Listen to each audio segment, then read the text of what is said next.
Hey, welcome back. I'm Vivek Bindra. I'm an international motivational speaker, leadership consultant and a business coach. आज वापस आया हूँ। महत्वपूर्ण subject है, क्या आप अपने नवरत्न डेवलप कर पाए? अगर आपके नवरत्न डेवलप हो गए तो आप बैठ के दुबई के बीच पे लेमोनेड पीजिए और आपका बिजनेस हिंदुस्तान के अंदर बढ़ता रहेगा। क्यों ग्लोबल नहीं हो रहे हमारे देश के एंटरप्रेन्योर? यही मेरे लिए दुख का कारण है। मैनेजमेंट की पढ़ाई जो लोग ठीक से नहीं कर पाए ना, उनके लिए मैंने ये free online university, learning university YouTube पे स्टार्ट करी है। आज मेरी चर्चा है, आपके पास बीरबल क्यों नहीं है? आप बीरबल को कैसे कल्टीवेट करें, नवरत्न कैसे बनाएं? पहले तो आपको अकबर बनना होगा। बीरबल तब तक नहीं आएगा जब तक आप अकबर नहीं बनेंगे। बीरबल अकबर के पास जाके रहता है, उसके साथ काम करना चाहता है। बीरबल का एट्रिशन नहीं होता, बीरबल नौकरी छोड़ के भागता नहीं है। बीरबल अकबर को छोड़, क्योंकि अकबर बीरबल को पहचानते थे, उनके टैलेंट को एंगेज करते थे, उनसे सलाह लेते थे, उनको इन्वॉल्व करते थे। अकबर बीरबल को इन्फॉर्म नहीं करते थे, बीरबल की सुनते भी थे। तब तक जिस दिन नवरत्न बना लिया आपने, अब बिजनेस जो है ना एग्जीक्यूट तेज होगा। अकेले आप धंधा कभी नहीं कर सकते। One more time, come on come on come on. अकेले आप धंधा कभी नहीं कर सकते। तो मैं कुछ कारण आपको बता रहा हूं जिनकी मदद से आप अच्छे टैलेंट को देश के अट्रैक्ट और रिटेन कर सकते हैं, अपने एम्प्लॉइज को चला और संभाल सकते हैं। पहला कारण क्या है? पहला पॉइंट मैं रिचर्ड ब्रांसन से सीखा। आप जानते हैं ना वर्जिन एयरलाइंस, रिचर्ड ब्रांसन, वो क्या कहते हैं? Train your employees enough, train them so much so that anybody can pay them double salary of what you're giving them. थोड़ा हिंदी में बोलता हूँ आपको, वीडियोस एक्चुअली मैं हिंदी में बना रहा हूँ। आजकल इंग्लिश बोलना मैंने बहुत कम कर दिया। मेरे यूट्यूब के पुराने वीडियोस इंग्लिश में होते थे। अपने एम्प्लॉयज़ को इतना ट्रेनिंग दे दो, इतना ट्रेनिंग दे दो, इतना ट्रेनिंग दे दो, उनको डेवलप कर दो कि कोई भी उनको डबल तनख्वाह में एकदम नौकरी दे दे। आप जितना काम, जितना पैसा आप दे रहे हैं ना, आपसे दुगनी तनख्वाह में उनको कहीं भी नौकरी मिल जाए, इतना ट्रेनिंग दे दो। ये सुनने में मुश्किल लग रहा होगा, मैं जानता हूँ आपको। आप सोच रहे होंगे भाई अच्छा जी ऐसा कर देंगे तो सब भाग जाएंगे इधर उधर। नहीं, सेकंड पॉइंट सुनिए। उसके बाद उनको इतना प्रेम दो, इतना प्रेम दो, इतना प्रेम दो कि वो कभी आपको छोड़ के जाए ही नहीं। रिचर्ड ब्रांसन इसी मॉडल पे अपने बिजनेस को बिल्ड किए थे। लोगों को ट्रेनिंग भी बहुत देते थे, उनको प्रेम भी बहुत देते थे, उनका ग्रोथ भी होता था तो वो छोड़ के भी नहीं जाते थे। अब पहले पॉइंट में लव जो है ना वो दो प्रकार से होता है। एक लव होता है पर्सनल इंटरेक्शन का और एक होता है प्रोसेस इंटरेक्शन का। ध्यान दीजिएगा, लव खाली एक प्रकार, दो प्रकार से लव होता है। क्योंकि आप खाली पर्सनल लव देते रहे लेकिन उनके लिए कल्चर अच्छा बिल्ड नहीं किया, उनके काम करने के लिए सुविधाओं को, तो प्रोसेस भी अच्छा करना पड़ेगा और पर्सनल रिलेशनशिप भी अच्छा करना पड़ेगा। तो पर्सनल रिलेशनशिप तो आप कर ही लेंगे, आप एक व्यापारी हैं, आपको पता है संबंध कैसे बनाते हैं, लेकिन प्रोसेस अच्छा कैसे करेंगे आप? प्रोसेस अच्छा करने के लिए बेस्ट एचआर प्रैक्टिसेस लानी है, जहां से मेरा आ रहा है second point. My second point is show your people a well-defined career path. उनकी करियर पाथिंग करिए, उनको ग्रोथ पाथ दिखाइए, उनको बताइए कि उनका अगला लेवल ऑफ डेजिग्नेशन और अगला लेवल ऑफ प्रमोशन क्या होगा। एक एम्प्लॉय अगर एक ही जैसा काम आपके यहाँ जीवन भर करने के लिए उसको पता लगे रहेगा, देखिए ग्रोथ बहुत इंपॉर्टेंट है। करियर पाथिंग बिल्ड करिए, एक जैसा काम कोई नहीं करेगा आपके साथ रुक के। सो एक टैलेंट प्रोग्रेशन बिल्ड करने के लिए, टैलेंट को प्रोग्रेस मिले, टैलेंट और आगे बढ़े, टैलेंट और आगे बढ़े, उसको करियर पाथिंग बिल्ड करके दीजिए, उसको ग्रोथ पाथ दिखाइए। उसके लिए क्या करना होगा? आपसे कैसे दिखाएंगे? कैसे? आप बोलो सर ये कैसे दिखाते हैं, ग्रोथ पाथ कैसे दिखाएं? ऑर्गेनाइजेशनल स्ट्रक्चर बनाना शुरू करिए। आपकी कंपनी में स्ट्रक्चर क्या होना चाहिए, क्या क्या डेजिग्नेशन की रिक्वायरमेंट है, बाद में रिस्ट्रक्चरिंग भी कर सकते हैं आप उसको, लेकिन आज के हिसाब से बेसिक शुरुआत करिए। अगर किसी व्यक्ति को प्रोग्रेस, आपको पता है ना, जैक मा का इंटरव्यू आपने सुना होगा, if you are a small organization you are trying to build big, तो जैक मा क्या कहते हैं? जैक मा कहते हैं कि शुरुआत के समय में एक एम्प्लॉय को छोटा कंपनी ज्वाइन करना चाहिए, बड़ा कंपनी नहीं। क्योंकि बड़ी कंपनी के बड़े प्रोसेस में वो छोटा सा हिस्सा बन के रह जाएगा, लेकिन छोटी कंपनी में वो इतने सारे काम करेगा और एक अच्छे लीडर के साथ काम करेगा तो बहुत कुछ सीख सकता है। लेकिन दिक्कत क्या है? छोटे नए स्टार्टअप्स में आज दो दिक्कत है, एक है सीड कैपिटल और दूसरा है एट्रिशन। एक छोटे स्टार्टअप्स में ना दो ही दिक्कत आती है उनमें, एक उनको पास पैसा नहीं है धंधा करने के लिए और दूसरा उनके मैन पावर अच्छी मिलती नहीं है काम करने के लिए। छोटी कंपनी में लोग ज्वाइन नहीं करना चाहते, लोग सुरक्षा की भावना देखना चाहते हैं। तो मेरे दूसरे पॉइंट पर ध्यान दीजिए, लोग आपके साथ तब टिकेंगे जब आप टैलेंट प्रोग्रेशन करेंगे, उनको दिखा पाएंगे कि कैसे आपका ग्रोथ पाथ होगा। तो उनका करियर पाथिंग और ग्रोथ पाथिंग बना के दिखाइए, उसके लिए एक ऑर्गेनाइजेशन स्ट्रक्चर तैयार करिए।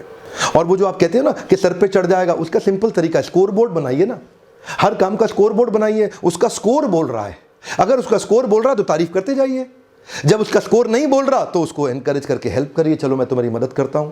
स्कोर बोर्ड बना देंगे, वो जैसे ही अच्छा करेगा तुरंत तारीफ करिए, और जैसे ही उसका रिजल्ट नहीं आता उसका हैंड होल्ड करिए, उसको मदद करिए, हैंड होल्डिंग सपोर्ट दीजिए, अपने आप ठीक होगा ना। मेरे साथ आज बहुत ही लॉस मेकिंग कंपनी को मैंने प्रॉफिट मेकिंग बनाया by the blessings of Krishna in Bhagavad Gita. मैं केवल खुद पे नहीं लेना चाहता उसका सारा credit, I have learned a lot of things from Bhagavad Gita, लेकिन ये बात पक्की है, आपकी लॉस मेकिंग कंपनी अब काम नहीं कर पा रहे, मेरे पास आ जाइए। अगर उसको प्रॉफिट मेकिंग बनाने के प्रिंसिपल्स से ना बना दिया ना, उस दिन ट्रेनिंग करनी छोड़ दूंगा। मैं आपको वचन दे रहा हूं, मैं विश्वास है मेरे को बहुत, क्योंकि हम प्रिंसिपल्स पे काम करेंगे और आपसे कराएंगे, इसीलिए लोग लीडरशिप फनल प्रोग्राम में आते हैं हमारे।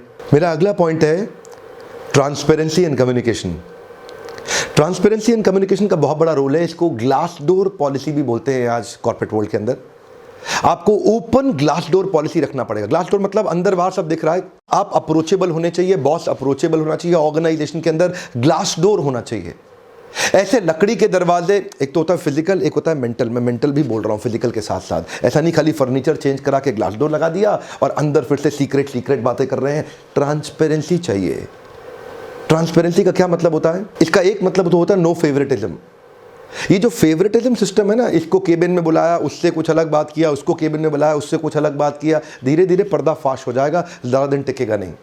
इसलिए ट्रांसपेरेंसी कम्युनिकेशन में बहुत इंपॉर्टेंट है। पारदर्शिता, इससे लोगों में कॉन्फिडेंस बिल्ड होता है। एक बात बताएं आपको, जब ज़्यादा दिन तक आप लोगों को अकेले में लेके मीटिंग करते हैं और कुछ लोगों को बाहर छोड़ते हैं ना, तो उनको पहली फीलिंग पता है क्या आती है? कॉन्स्पिरेसी हो रही है मेरे खिलाफ, कुछ तो गड़बड़ है, ये जो फीलिंग्स हैं ये फीलिंग इनसिक्योरिटी को बिल्ड करती हैं और इनसिक्योरिटी ब्रीड करती हैं, और पीछे नीचे जाके लोग फिर आपस में बातचीत करना शुरू करते हैं बाहर जाके। इसीलिए आपने सुना लिज्जत पापड़ वाली मेरी केस स्टडी में, महिलाओं की सबसे बड़ी सफलता का एक कारण क्या था? कानाफूसी चलेगी नहीं, जो बोलना है सबके सामने बोलो। वन मोर टाइम, क्या बोली वो लेडीज? क्या बोलती थी लिज्जत पापड़ में? कानाफूसी चलेगी नहीं, जो बोलना है सबके सामने बोलो। तो ये जो ट्रांसपेरेंसी का मॉडल है ना, वहाँ लोगों में कॉन्फिडेंस बढ़ता है और उसको अपनापन मान सकते हैं, वहाँ पे ओनरशिप बढ़ जाता है, उनको सब पता है, माइंड में क्लैरिटी है, क्लटरनेस नहीं है। नहीं तो एक इनसिक्योरिटी आ जाती है, अरे कहीं मेरे को निकालने का प्लान तो नहीं हो रहा, अरे मेरे खिलाफ साजिश तो नहीं हो रही। लेकिन ट्रांसपेरेंसी होगी तो कभी दिक्कत नहीं। ट्रांसपेरेंसी में शुरू में तकलीफें आएंगी, ज़रूर आएंगी, लेकिन धीरे धीरे जब वो कल्चर बन जाता है, लोगों को समझ में आ जाता है ट्रांसपेरेंट कल्चर है, तो उनका वहाँ कॉन्फिडेंस बिल्ड करता है और वो एक सुरक्षित वातावरण में सांस ले पाते हैं। मैं आपको फिर बता रहा हूं, अगर आपको ये बात भी समझ में नहीं आए तो मैं इस पे और वीडियो बनाने का प्रयास तो करूंगा, पर आप लीडरशिप फनल में आइए, हम आपको कुछ कंटेंट ऐसा देंगे और ऐसी केस स्टडीज देंगे और ऐसे आपको फ्रेमवर्क के वीडियोस हर हफ्ते, असाइनमेंट वीडियोस प्राइवेटली आपको यूजर आईडी और पासवर्ड देके आपको भेजते रहेंगे, क्योंकि ये लीडरशिप फनल है, ये एंटरप्रेन्योरियल फनल या एम्प्लॉयर फनल नहीं, सबके लिए। इसमें लीडरशिप के प्रिंसिपल्स है, कई कॉर्पोरेट वर्ल्ड के लोग अपने पार्टिसिपेंट भी नॉमिनेट करते हैं और बिजनेसमैन भी आते हैं। ओपननेस, डाइवर्सिटी और inclusion, this is a culture of values, it's not a culture of valuables. कई कंपनी में वैल्यूएबल का कल्चर बन जाता है, इतना मिलेगा, इतना मिलेगा, कितना मिलेगा, कितना मिलेगा। लेकिन एक कल्चर होता है ओपननेस का, एक कल्चर होता है जहां डाइवर्सिफाइड आइडियाज को एनकरेज किया जाता है, एक कल्चर है जहां पे इंक्लूजन, सबको साथ में लेके चलने का प्रयास किया जाता है। उस कल्चर में लोग ज्यादा अच्छा पनप पाते हैं, अच्छा ग्रोथ ला पाते हैं। इसको बोलते हैं ट्रांसपेरेंसी एंड कम्युनिकेशन, जिसके अंदर फेवरेटिज्म नहीं है। एक सोशल मीडिया की बहुत बड़ी कंपनी के सीईओ ने पीछे बताया कि सही को सही और गलत को गलत कहने की हिम्मत होनी चाहिए, ट्रांसपेरेंट रहना चाहिए। तीसरा मेरा पॉइंट है encourage internal promotion over helicopter landing. इसका अर्थ क्या हुआ? अंदर के जो लोग आपके साथ ऑलरेडी काम कर रहे हैं ना, पहले उनको डेवलप करने की कोशिश करिए, बजाय कि बाहर से आप किसी को लाके खड़ा कर दें उनके ऊपर। वैसे आपको पता है मैं राजनीति की चर्चा अवॉइड करना चाहता हूं, पर फिर भी केस स्टडी की तरह एक एग्जांपल दूंगा। दिल्ली के अंदर जो चुनाव हुए, दिल्ली के सीएम की पोजीशन के लिए चीफ मिनिस्टर मुख्यमंत्री, जिसमें आदरणीय केजरीवाल जी मुख्यमंत्री बने, बहुत सारी सीट्स के साथ में वो जीते। वहां पे उनकी बड़ी विजय का एक कारण यह भी था कि डॉक्टर किरण बेदी, जो कि बहुत इंटेलिजेंट, बहुत ही कॉम्पिटेंट हैं, पर उनकी एक हेलीकॉप्टर लैंडिंग हुई, शायद जिसके कारण इंटरनल डिससैटिस्फैक्शन हो गया था बीजेपी के एग्जिस्टिंग दिल्ली के लीडर्स के बीच में। ये बात सबको समझ में आई बाद में कि जब भी आप हेलीकॉप्टर लैंडिंग करेंगे, कभी चलेगा कभी नहीं चलेगा, बहुत कम चांसेस हैं हेलीकॉप्टर लैंडिंग आपको सफलता देगी। आप अंदर से ही अपने लीडर्स को डेवलप करें, ग्रो करें, तो उनका आपके प्रति कॉन्फिडेंस होगा। लेकिन अगर आप हेलीकॉप्टर लैंडिंग कर देंगे तो नीचे के कंपनी के अंदर के जो लोग हैं ना, वो काम करना बंद कर देंगे और काम में बार बार पंगा डालेंगे, अड़ंगा डालेंगे, तंग करेंगे। जो बाहर से आएगा उसको सेटल नहीं होने देंगे। And we have seen this, corporate world में भी यही होता है, पॉलिटिकल वर्ल्ड में भी यही होता है, बिजनेस सब जगह समाज में प्रिंसिपल तो वही है ना, हर जगह काम आएगा। किधर भी देख लें, चाहे वो राजनीति में देख लें, चाहे आप व्यापार में देख लें। अगला महत्वपूर्ण पॉइंट है फीलिंग ऑफ सिग्निफिकेंस। आप अपने एम्प्लॉयज को सिग्निफिकेंट अगर फीलिंग दे सकें, से आपको पता है ना, मेरे पीछे एडवर्टाइजिंग वाले वीडियो के अंदर मैंने बताया था, they don't care how much you know, they know how much you care. आप कैसा महसूस कराते हैं एम्प्लॉय को, फीलिंग ऑफ सिग्निफिकेंस बहुत महत्वपूर्ण पॉइंट है। इसको समझें गोल्डन स्टेटमेंट से, involvement is directly proportionate to commitment. जितना आप अपनी मैन पावर को इन्वॉल्व कर पाएंगे उतना वो कमिटेड होंगे। एक प्रश्न पूछूं आपसे पूछ रहा हूं, जरा ध्यान देना, अगर थोड़ा उत्तर को तुरंत ध्यान देना पड़ेगा आपको। सुनिए प्रश्न को। आपकी कंपनी में, आपकी टीम में, आपके बिजनेस में, आपके ऑर्गेनाइजेशन के अंदर सबसे ज्यादा कमिटेड आदमी आपकी टीम में कौन है? नाम सोचो। नहीं सोचा? मैं आपको बोल रहा हूं सोचने के लिए। सोचो। सोचा? अभी भी नहीं सोचा? मैं बोल रहा हूं सोचो, पहले नाम सोचो। आपकी टीम में सबसे कमिटेड आदमी कौन है? अब सोचा? अच्छा, ध्यान दीजिएगा, ये वही आदमी है जिसको आपने सबसे ज्यादा इन्वॉल्व किया था। अगर आप जिसको इन्वॉल्व ज्यादा करेंगे उसका कमिटमेंट ज्यादा आता है। आप अगर इन्फॉर्म करेंगे कोई काम नहीं करे, इन्वॉल्व करेंगे वो अपनी जान दे देंगे। ध्यान दीजिएगा, इंटरेस्टिंग नहीं बनना है, इंटरेस्टेड बनना है। सामने वाले में इंटरेस्टेड बनिए, उसको इन्वॉल्व करिए अपने साथ में, इन्फॉर्म करने पे कहा। तो इसीलिए जरूरी क्या है? Feeling of significance. जैसे ही आपने अचानक केवल एक आदमी की तारीफ करनी शुरू कर दी, दूसरे का फीलिंग ऑफ सिग्निफिकेंस डाउन हुआ, उसका कमिटमेंट कम हो जाएगा। Every employ must feel significant, कि वो कंट्रीब्यूट कर रहा है टॉप लाइन को भी बिजनेस के, बॉटम लाइन को भी बिजनेस के। P&L अकाउंट में होता है ना, top line bottom line, finance में बेसिकली चीज है। तो वो पैसा लाने में, पैसा बचाने में, पैसा कमाने में कहीं ना कहीं कंपनी में मदद कर रहा है, उसको ये महसूस कराइए। छोटी कंपनी के व्यापारी पता क्या सोचते हो, लगता है आप भी सोच रहे हो, बुरा नहीं मानना, कि सर ज़्यादा फीलिंग ऑफ सिग्निफिकेंस दे दिया, सर पे तो नहीं चढ़ जाएगा? चढ़ जाएगा सर पे, लेकिन आप ना उसकी गलतियों को और उसकी अच्छाइयों को दोनों को रिकॉर्ड करिए और टाइमली कम्युनिकेट करिए, सर पे नहीं चढ़ेगा। फीलिंग ऑफ सिग्निफिकेंस हमेशा ज़रूरी है। आपके बच्चे को भी, जैसे पेरेंटिंग करते हैं ना, बच्चों के संतान का लालन पालन करते हैं, उसको भी फीलिंग ऑफ सिग्निफिकेंस देना पड़ता है, जिससे उसका सेल्फ एस्टीम और कॉन्फिडेंस उठता है, तो वो एफर्ट ज़्यादा करता है। एक बार आपने सेल्फ एस्टीम और कॉन्फिडेंस गिरा दिया तो उसका एफर्ट कम हो जाएगा। एफर्ट खत्म, सेल्फ एस्टीम खत्म, कॉन्फिडेंस खत्म, नया इनिशिएटिव खत्म। अगर सब कुछ खत्म तो आपका प्रोजेक्ट भी खत्म और आप भी खत्म। तो इसलिए आप चाहते हैं कि नए इनिशिएटिव ले लोग, उनको फीलिंग ऑफ सिग्निफिकेंस दीजिए। बच्चों को भी देना चाहिए, एम्प्लॉयज को भी देना चाहिए। प्रिंसिपल वही है, सब जगह एक तरीके से काम करता है। तो मेरा अगला पॉइंट है पीपल लाइक टू विन।